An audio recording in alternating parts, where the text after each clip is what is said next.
విషయంలో ఎందుకు పార్టీ ఉపేక్షిస్తూ ఉంది, పార్టీకి నష్టం కలిగించే చర్యలకు కవిత పాల్పడుతూ ఉన్నా ఎందుకు ఆమెపై ఎటువంటి చర్యలు తీసుకోవడం లేదు అని ప్రశ్నిస్తున్నారు. కవిత ఫోటోగ్రాఫ్ని తగలబెట్టిన దృశ్యాలు కూడా మనం చూస్తున్నాం. మొదటి బాక్స్ లో బీఆర్ఎస్ శ్రేణులు కవిత ఫోటోగ్రాఫ్ని తగలబెట్టి నిరసన వ్యక్తం చేస్తున్నారు. కవితపై చర్యలు తీసుకోవాలి అని. కవితను సస్పెండ్ చేస్తూ ఈ రోజు లేఖను కూడా విడుదల చేశారు. కవితను సస్పెండ్ చేస్తూ నిర్ణయం తీసుకున్న తర్వాత ఇటు జాగృతి శ్రేణులు కవిత నివాసం దగ్గరకు భారీగా తరలి వెళ్తున్నారు. ఎటువంటి షోకాజ్ నోటీస్ ఇవ్వకుండా కవితపై సస్పెన్షన్ వేటు వేయడం అప్రజాస్వామికం అంటూ నినాదాలు చేస్తూ ఉన్నారు. ప్రస్తుతం ఫామ్ హౌస్ లోనే కేసీఆర్ ఉన్నారు. కేసీఆర్ దగ్గరకు కేటీఆర్ వెళ్లారు. తదుపరి కార్యాచరణ గురించి చర్చిస్తూ ఉన్నారు. ఇప్పటికే ఒక రాజకీయపరమైన చర్చ జరుగుతోంది. కవితను సస్పెండ్ చేసిన తర్వాత కవిత రాజకీయ పయనం ఏ విధంగా ఉండబోతోంది అని. కవిత ఇప్పటికే జాగృతిని ప్రమోట్ చేస్తూ ఉన్నారు. ఏ కార్యకలాపం చేసినా, ఎటువంటి ధర్నా చేసినా, ఆందోళన చేసినా జాగృతి పేరుతోనే చేస్తూ ఉన్నారు. జాగృతి పేరుతోనే ఆందోళన చేస్తున్నారు. మొన్న బీసీ రిజర్వేషన్స్ గురించి కవిత ఆందోళన చేసినప్పుడు కూడా జాగృతి పేరుతోనే చేశారు. బస్ పాస్ల గురించి చేసినప్పుడు కూడా జాగృతి పేరుతోనే చేశారు. ఎక్కడ కూడా ఆమె బీఆర్ఎస్ అనే పదం గురించి మాట్లాడడం లేదు. ఆమె లేఖ రాసిన తర్వాత కవిత ఎక్కడ బీఆర్ఎస్ గురించి మాట్లాడలేదు. బీఆర్ఎస్ కార్యాలయం దగ్గరికి రావడం లేదు. బీఆర్ఎస్ ఎమ్మెల్సీగా కొనసాగుతున్నారు. కానీ ఆమె ఏ కార్యకలాపం చేసినా జాగృతిని ప్రమోట్ చేసే విధంగా మాత్రమే చేస్తూ ఉన్నారు. ఇటు బీఆర్ఎస్ శ్రేణులు కూడా మొన్న చూసాం. కాంగ్రెస్ నేతలు, బీజేపీ నేతలు కవితకు వ్యతిరేకంగా ఏం మాట్లాడినా బీఆర్ఎస్ శ్రేణులు కూడా ఎక్కడ బయటకు వచ్చి మాట్లాడుతున్న పరిస్థితులు కనిపించడం లేదు. మొన్న తీన్మార్ మల్లన్న కవితకు వ్యతిరేకంగా మాట్లాడినప్పుడు జాగృతి శ్రేణులు వెళ్ళి అక్కడ ఆందోళన చేశారు. కానీ బీఆర్ఎస్ శ్రేణులు మాత్రం కవితకు సపోర్ట్గా ఎక్కడ మాట్లాడిన పరిస్థితి కనిపించలేదు. అంటే గ్యాప్ ఉందనేది బహిరంగ రహస్యమే. కానీ సస్పెన్షన్ వేటు వేస్తారా, కవితపై ఎటువంటి నిర్ణయం తీసుకుంటారు అనేది ఇప్పుడు తెలంగాణ రాజకీయ నాయకులందరూ కూడా వేచి చూస్తూ వచ్చారు. ఒకవేళ కవితపై చర్యలు తీసుకుంటే ఏం జరుగుతుందని మొన్న మనం బీజేపీ నాయకులు అన్న మాటలను కూడా మనం గుర్తు చేసుకోవాలి. కవిత కాంగ్రెస్ లో చేరుతారు అంటూ బీజేపీ నాయకులు మాట్లాడిన పరిస్థితులు కూడా మనకి కనిపించాయి. ఇప్పుడు కవిత ఒకసారి మనం బీఆర్ఎస్ కార్యాలయంలో కవిత ఫ్లెక్సీని అక్కడి నుంచి తొలగిస్తున్న దృశ్యాలు కూడా మీరు బిగ్ టీవీ స్క్రీన్ పైన చూస్తున్నారు. సస్పెన్షన్ వేటు వేసిన తర్వాత కవితకు సంబంధించిన ఏ ఆనవాళ్ళని కూడా బీఆర్ఎస్ కార్యాలయంలో ఉంచట్లేదు. అక్కడ ఉన్న ఫ్లెక్సీలు, స్టిక్కర్స్ ఇవన్నీ కూడా తొలగిస్తున్నారు. కవితతో ఉన్న స్టిక్కర్స్ ని తొలగిస్తున్న, ఫోటోగ్రాఫ్స్ ని తొలగిస్తున్న దృశ్యాలు మీరు చూస్తున్నారు. అదిగో ఫ్లెక్సీని కూడా అక్కడి నుంచి తొలగిస్తున్న దృశ్యాలు బయట పెట్టేస్తున్నారు. బీఆర్ఎస్ కార్యాలయం నుంచి కవితకు సంబంధించిన ఏ ఆనవాళ్ళు కూడా బీఆర్ఎస్ కార్యాలయంలో లేకుండా వాటిని బయటకు తొలగిస్తున్న పరిస్థితి మనకు కనిపిస్తోంది. మరి ఇప్పుడు ఎమ్మెల్సీ పదవి గురించి ఎటువంటి నిర్ణయం తీసుకోబోతున్నారు? మండలి చైర్మన్ ను కోరబోతుందా బీఆర్ఎస్ పార్టీ?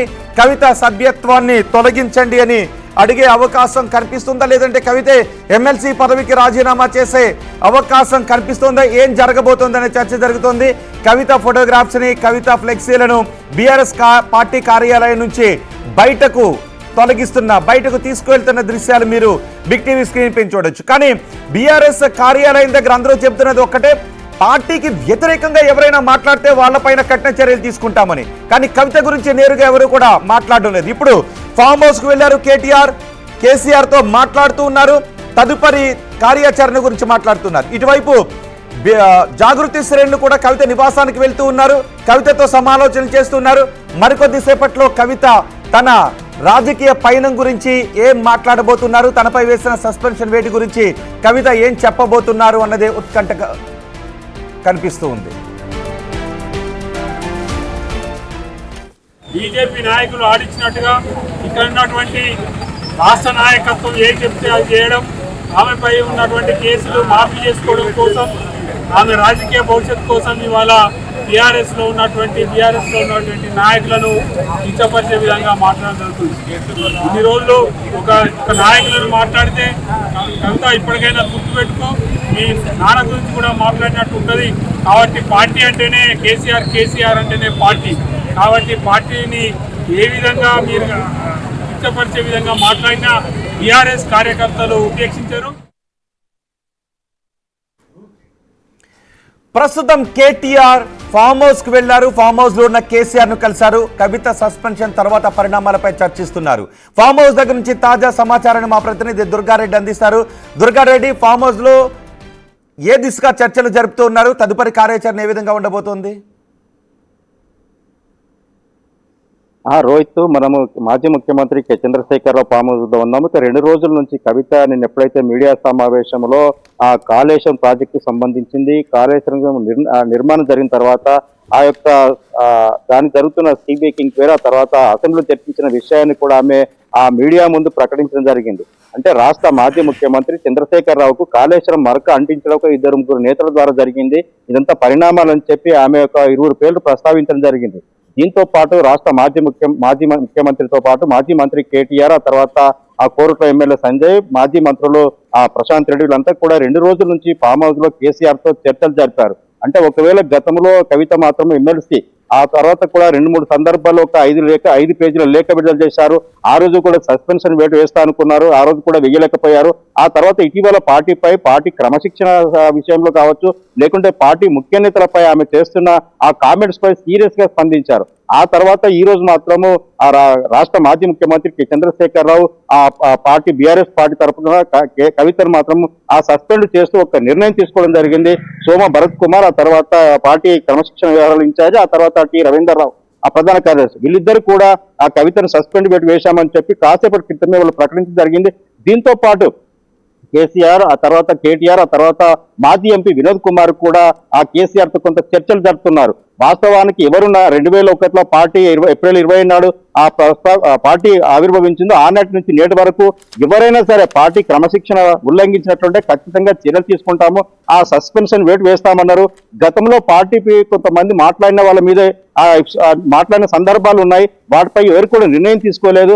కానీ పార్టీలో జరుగుతున్న పరిణామాలను బయట పెడితేనే ఆ క్రమశిక్షణ చర్యలు ఉల్లంఘించారని చెప్పి కవిత కూడా వారికి అభిమానులు కావచ్చు, లేకుంటే ఇక్కడ బీఆర్ఎస్ అభిమానులు కావచ్చు, ఆ రోడ్డుపై రాస్తారోకోలు, ధర్నాలు చేపట్టే కార్యక్రమం అయితే కొనసాగుతుంది. దీంతో పాటు పార్టీలో జరుగుతున్న నిర్ణయాలు, పార్టీలో ఏ విధంగా ముందుకెళ్లాలి, ఆ కవిత ఎపిసోడ్ కావచ్చు, లేకుంటే కాళేశ్వరం, సిబిఐ, ఆ తర్వాత అసెంబ్లీలో ఆ ప్రస్తావించిన విషయాలను కూడా ఏ విధంగా ముందుకెళ్తే బాగుంటుంది, బీఆర్ఎస్ పార్టీ ఒక నిర్ణయం తీసుకునే విధంగా ఒక ప్లాన్, ఒక ప్రణాళిక రచించే విధంగా కొంత లోపల పాముదులు చర్చ జరుగుతున్నట్లయితే మనకు తెలుస్తుంది రోహిత్. దీంతో పాటు ఎక్కడైతే మనం అనుకుంటున్న విషయాలు ఏవైతే ఉన్నాయో, గతంలో అంటే దాదాపు 14 సంవత్సరాల నుంచి పార్టీలో చాలా మంది పార్టీని వ్యతిరేకించిన వారు కొనసాగించారు. నాపై ఏ విధంగా వేటు వేస్తారు, నేను చేసిన తప్పేంటి, ఆ తర్వాత కూడా కాళేశ్వరం అనేది దిశ తెలంగాణ రాష్ట్రానికి తాగునీరు అందించే ఆ ప్రాజెక్ట్ నిర్మాణం జరిగింది. ఆ తర్వాత కేసీఆర్ యొక్క బంగారు తెలంగాణ సాధించే దిశలో యొక్క ఆ రోజు మాట ఇచ్చారు ప్రజలకు అని చెప్పి నిర్మాణం జరిగిన తర్వాత కొంత సాంకేతిక సమస్యల వల్ల ఆ యొక్క ఏదైతే కుంగిపోయింది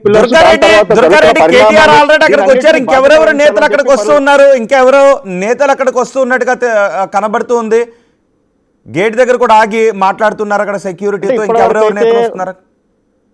ఇప్పటి వరకు అయితే వాస్తవాన్ని చూసినట్లయితే కేటీఆర్, ఆ తర్వాత కోరుట్ల ఎమ్మెల్యే బండి సంజయ్, ఎంపీ వినోద్ కుమార్ వీళ్ళంతా లోపల ఉన్నారు. మరి కాసేపట్లో కూడా పార్టీకి సంబంధించిన ప్రముఖులు కూడా కేసీఆర్ ఫామ్ హౌస్ కు వచ్చే అవకాశాలు అయితే మనకు కనిపిస్తున్నాయి. చాలా చోట్ల జిల్లా వ్యాప్తంగా, రాష్ట్ర వ్యాప్తంగా ఇటు కవితపై, ఆ తర్వాత కవిత చేసిన ఆరోపణలపై కూడా ఆ దిష్టిబొమ్మలు, ధర్నాలు, నిరసనలు కొనసాగుతున్నాయి. ఆ తర్వాత కూడా కవితకు సంబంధించిన కూడా ఒక నిర్ణయం తీసుకొని మీడియా ముందుకు రావడానికి అయితే ఆ యొక్క రంగం సిద్ధం చేసుకుంటున్నట్టు కొంత సమాచారం అయితే అందుతుంది.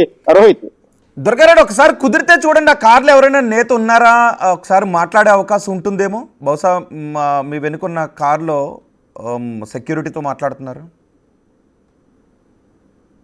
అయితే వాస్తవాన్ని చూసినట్లయితే ఇప్పుడు ఒకటి వాహనం ఇందులోకి వెళ్తుంది, ఒకసారి వాళ్ళు మాట్లాడించే ప్రయత్నం చూద్దాం. ఆ తర్వాత కూడా ఎవరు ఇందులో ఉన్నారు, ఎవరు వెళ్తున్నారు అనేది కొంచెం అయితే మనకు తెలిసే అవకాశం అయితే కనిపిస్తుంది. ఆ తర్వాత మనం ఇక్కడికి వెళ్తే మాత్రము ఆ తర్వాత శ్రీనివాస్ గౌడ్, మాజీ మంత్రి, తర్వాత ఎమ్మెల్యే కూడా శ్రీనివాస్ గౌడ్ ఇప్పటికే లోపలికి అవసరం. ఆ తర్వాత చూస్తే మిగతా వాళ్ళైతే కొంతమంది ఇప్పటికే వెళ్ళే అవకాశాలు అయితే కనిపిస్తుంది. తర్వాత మిగతా వాళ్ళకు చూస్తే ఇక్కడ చాలా మంది కూడా పార్టీ ప్రముఖులు కూడా అక్కడికి వచ్చే అవకాశం అయితే తెలుస్తుంది. మిగతా వాళ్ళు కూడా వచ్చే అవకాశం దిశగా అయితే వీళ్ళు కొంత ప్లాన్ చేసుకుంటున్నట్టు తెలుస్తుంది. ఆ తర్వాత ఈ యొక్క విషయం కవిత ఎపిసోడ్ కావచ్చు, మిగతా విషయాలు కానీ ఏమన్నా నిర్ణయం తీసుకుంటారా, లేకుంటే మిగతా కార్యక్రమాలు ఏ విధంగా చూడబోతున్నాయని కొంత సమయం పట్టే అవకాశం అయితే మనకు కనిపిస్తుంది. ఆ తర్వాత మరికొంతమంది ప్రముఖులు, ఎమ్మెల్యేలు, మాజీ మంత్రులు కూడా ఇక్కడికి వచ్చే అవకాశం అయితే మనకు తెలుస్తుంది. రోహిత్, రైట్, శ్రీనివాస్ గౌడ్ కూడా అక్కడికి చేరుకున్నారు. ఆయన ప్రస్తుతం గేట్ దగ్గరే ఆగి మాట్లాడుతున్నారు. ఇప్పటికే కేటీఆర్ ఫామ్ హౌస్ కి వెళ్లారు. అలాగే కోరుట్ల ఎమ్మెల్యే సంతోష్ కూడా ప్రస్తుతం ఫామ్ హౌస్ లోనే ఉన్నారు. లోపలికి వెళ్తున్నారు కనుక మరి కాసేపట్లో మిగతా వాళ్ళు, పార్టీ ప్రముఖులు మిగతా 2వ గేట్ నుంచి కూడా మరికొంతమంది వచ్చే అవకాశం అయితే మనకు కనిపిస్తుంది. రోహిత్, ఇక్కడ కేసీఆర్ ఫామ్ హౌస్ కు మాజీ ఎమ్మెల్యేలు మాజీ మంత్రులు పార్టీ ప్రముఖులను మాత్రం కేసీఆర్ తో చర్చించి ఒకవేళ రాష్ట్ర వ్యాప్తంగా నిరసన కార్యక్రమాలు చేస్తున్నారు కనుక ఏ విధంగా స్పందించాలి, ఏ విధంగా ముందుకెళ్లాలని ఒక నిర్ణయం తీసుకునే అవకాశం అయితే పార్టీలో జరుగుతున్న క్రమశిక్షణ విషయమే కావచ్చు, లేకుంటే ఆ కాళేశ్వరం కవిత ఎపిసోడ్ పై పూర్తిగా క్లియర్ కట్ గా అంటే ఒకవేళ ఈ రోజు తక్షణమే అమల్లోకి వస్తుంది, ఆమె సస్పెండ్ చేసి ఆమె నిర్ణయం తీసుకున్న తర్వాత ఏ విధంగా ఉండబోతుంది, పార్టీలో ఏం జరిగితే ఏ విధంగా ముందుకెళ్తే బాగుంటుందని చెప్పి కొంత చర్చ జరిగా తర్వాత వాళ్ళకు ఇక్కడ తెలంగాణ భవన్ లో ప్రెస్ మీట్ పెట్టి విషయాలు బహిర్గతం చేసే అవకాశాలు అయితే కనిపిస్తున్నాయి. అయితే ఆ విధంగా మనం చూస్తే కాళేశ్వరం ఎప్పుడైతే నిర్మాణం అయిందో దాంతో కవిత జరుగుతున్న పరిణామాలతోటి పోయిన ఈ నెలలో మాత్రము ఆ కేసీఆర్ తో ప్రముఖులు ఎమ్మెల్యేలు మాజీ ఎంపీలు అంతా కూడా కొంత చర్చ జరిగారు. ఆ తర్వాత కూడా ఆ సస్పెన్షన్ వేట వేయకపోతే పూర్తిగా పార్టీలో ఆ జరుగుతున్న పరిణామాలను ఇబ్బందికరంగా ఉంటుందని చెప్పి ఆ లోపల పరిణామాలు జరుగుతున్న చర్చ విషయం అయితే కొంత మనకు సమాచారం అందుతుంది. Rohit. Right Durga Reddy, farm house లో ఉన్న కేసీఆర్ ని కలవటానికి బీఆర్ఎస్ శ్రేణులు అక్కడికి వస్తూ ఉన్నారు. ఇప్పటికే కేటీఆర్ ఫామ్ హౌస్ కి వెళ్లి కేసీఆర్ ను కలిసి మాట్లాడుతూ ఉన్నారు. శ్రీనివాస్ గౌడ్ కూడా ప్రస్తుతం గేటు దగ్గరే ఆయన కారు నిలిపి ఉంచిన దృశ్యాలు కూడా మీరు చూస్తూ ఉన్నారు. అలాగే రెండవ గేట్ ఉంది, రెండవ గేట్ నుంచి కూడా కొంతమంది నేతలు ఫామ్ హౌస్ దగ్గరికి వస్తూ ఉన్నారు. కవితపై సస్పెన్షన్ వేటు వేసిన తరువాత తీసుకోబోయే చర్యల గురించి, పార్టీకి జరుగుతున్న డ్యామేజ్ని ఏ విధంగా కంట్రోల్ చేయాలి అనే విషయం గురించి ప్రస్తుతం సమాలోచనలు చేస్తున్నట్టుగా తెలుస్తోంది. నిన్న కవిత మాట్లాడిన తర్వాత కవిత మాటలు పార్టీకి చాలా డ్యామేజ్ చేశాయి. ఇప్పుడు కవితపై సస్పెన్షన్ వేటు వేయటం మాత్రమే కాదు, కవిత మాట్లాడిన మాటల గురించి ఏదైనా విషయాన్ని ప్రజల్లోకి ఏ విధంగా తీసుకువెళ్ళాలి అనే విషయం గురించి ఆలోచన చేస్తున్నట్టుగా తెలుస్తోంది. ఎందుకంటే కవిత కేవలం పార్టీలో ఉన్న నేతలను విమర్శించడం మాత్రమే కాదు, కవిత మాట్లాడిన మాటలు కాళేశ్వరంలో అవినీతి జరిగింది అని కవిత నమ్ముతున్నట్టుగా కవిత మాట్లాడుతున్న మాటలు ఉన్నాయి. సో కేసీఆర్ కుమార్తె కవితే ఈ విధంగా మాట్లాడడం పార్టీకి పెద్ద ఎత్తున డ్యామేజ్ చేసే అవకాశం ఉంటుందని బీఆర్ శ్రేణులు భావిస్తున్నాయి. అందుకే కవిత మాట్లాడిన మాటలపై ఇప్పటికే మనం చూస్తున్నాం. అటు కాంగ్రెస్ శ్రేణులు, బీజేపీ శ్రేణులు కూడా కవితే అంగీకరించారు, కాళేశ్వరం ప్రాజెక్టులో అవినీతి జరిగింది అని కవితే అంగీకరించారు అంటూ పెద్ద ఎత్తున విమర్శలు సంధిస్తూ ఉన్నాయి. ఈ నేపథ్యంలో కవిత మాటలను బేస్ చేసుకొని బీజేపీ కాంగ్రెస్ నేతలు సంధిస్తున్న మాటల తోటాలను ఏ విధంగా తిప్పి కొట్టాలి అనే విషయం గురించి కూడా సమాలోచనలు చేస్తున్నట్టుగా తెలుస్తుంది. అంతేకాదు ఎమ్మెల్సీ పదవి విషయంలో కవితను పార్టీని సస్పెండ్ చేశారు, కవిత ప్రస్తుతం ఎమ్మెల్సీగా ఉన్నారు. ఆ ఎమ్మెల్సీ పదవి విషయం గురించి కూడా ఎటువంటి నిర్ణయం పార్టీ తీసుకోవాలి అనే విషయంపై ఆలోచన చేస్తున్నట్టుగా తెలుస్తుంది. మరి చూద్దాం కవిత మరికొద్ది సేపట్లో తనపై విధించిన సస్పెన్షన్ గురించి ఆమె ఏం మాట్లాడతారు, మళ్ళీ ఎటువంటి బాంబులు కవిత పేల్చబోతున్నారు అనే చర్చ జరుగుతుంది. చూద్దాం ఏం జరుగుతుంది.